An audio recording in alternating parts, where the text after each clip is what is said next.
कुणाल जेठवा जी, राधे राधे महाराज जी। महाराज जी, आप सबको सही मार्ग पर चलने सिखा रहे हैं। क्या ये आपके भाग्य में पहले से लिखा हुआ था इसलिए आपके द्वारा हो रहा है, या फिर अपने राधा नाम संकीर्तन के बल से अपने भाग्य को बदला? हम कैसे पहचाने?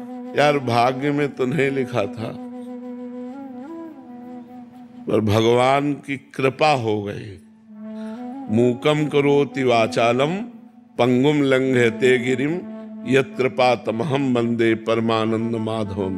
जो गूंगे से भी वेद पढ़वा दे, लूले लंगड़े से पहाड़ फंदवा दे, कर तुम अकर तुम अन्यथा कर तुम सर्व समर्थ भगवान है। उनकी नजर हो गई तो ये उपदेश शुरू हो गए। नहीं तो हम कक्षा 9 पढ़े हैं, न कहीं सत्संग सीखा है, न हमने व्याकरण पढ़ा है। वो भगवान ही बुलवा रहे हैं बस बच्चा। अभी हमारे भाग्य में नहीं लिखा था, भगवान की कृपा से हो रहा है। भाग्य में 2 ही बातें लिखी होती हैं, पाप का फल दुख और पुण्य का फल सुख।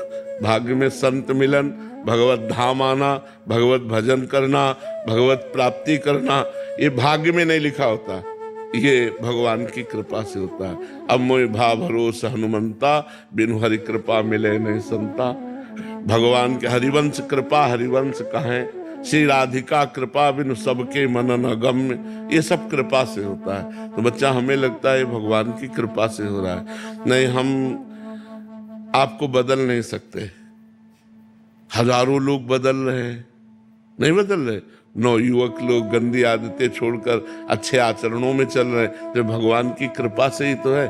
वो मिलते हैं बाद में आके और सुधर पहले जाते हैं, तो ये भगवान की कृपा से तो है। ये हमारे भाग्य में नहीं लिखा, ये भगवान की कृपा से। वो कभी भी किसी पर भी कृपा करके अयोग्य को योग्य बना सकते हैं, अयोग्य को योग्य बना सकते। जो किसी योग्य नहीं है उसे सर्व लोग पूज्य बना सकते हैं। ये भगवान की कृपा से होता है।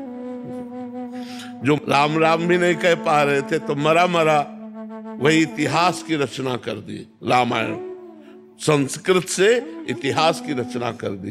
कितनी बड़ी सामर्थ्य भगवान की कृपा में कि जो सीधे राम नहीं बोल पाते थे, उन्होंने ग्रंथ की रचना कर दी जो हमारे सनातन धर्म का इतिहास है। भगवान की कृपा से क्या नहीं हो सकता। भगवान किसको चयन करते हैं महाराज जी? अब न जाने कौन से गुण पर दया निधि रीझ जाते हैं, अब ये नहीं बताया जा सकता। कभी कभी अवगुणों से रीझ जाते हैं।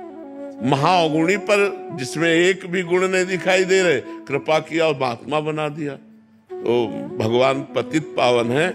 ऐसा नहीं कि भगवान किसी के गुण से रीझ गए हो, नहीं, भगवान कभी कभी पतितता से भी रीझ जाते हैं, उसकी नीचता देखकर रीझ जाते हैं और उसे सर्वोत्तम जगत पूज्य बना देते हैं। भगवान तो भगवान है। अब वो कब कहाँ किसको चयन करे, ये उनकी मौज की बात है। गुण देख के चयन करे या अवगुण देख के चयन करे, उन्हीं के बच्चे हैं। जिसको चयन कर लिया वही महान बन गया। महाराज जी, ऐसा कहा नहीं जा सकता कि बहुत ज्ञानी है, बहुत गुणवान है तभी ये ऐसा कर सकता है? नहीं, बिल्कुल नहीं। हमारे को ऐसा अंदर से अनुभव होता है कि भगवान जरूर एक चीज देखते हैं जिसके अंदर दैन्यता होती है। जे दीन प्यारे वेद पुकारे द्रवहु सुश्री भगवाना। यही दरबार दीन को आदर रीत सदा चली आई। जिसके हृदय में रहता है मैं सर्वगुणहीन हूं, पर हे भगवान आपका हूं, तो कृपा जल्दी वहां उतरती है।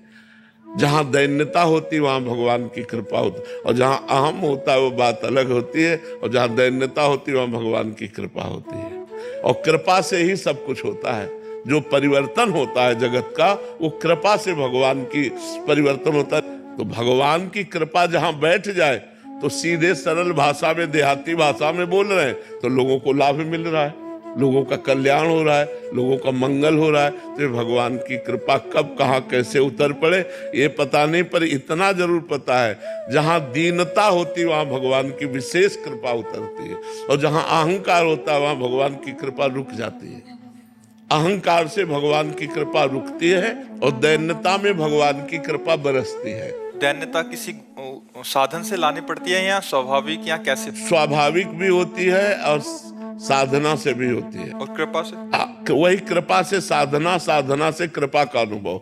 और स्वाभाविक भी होती, जैसे अपने में दिखाई दे रहा है, कोई गुण नहीं है, कोई पढ़े लिखे नहीं है, कोई सब तरह से हीन है, पर भगवान की कृपा है तो देखो सब हो रहा है, उन्हीं की कृपा से हो रहा है। तो भगवान की कृपा सब करवा रही है।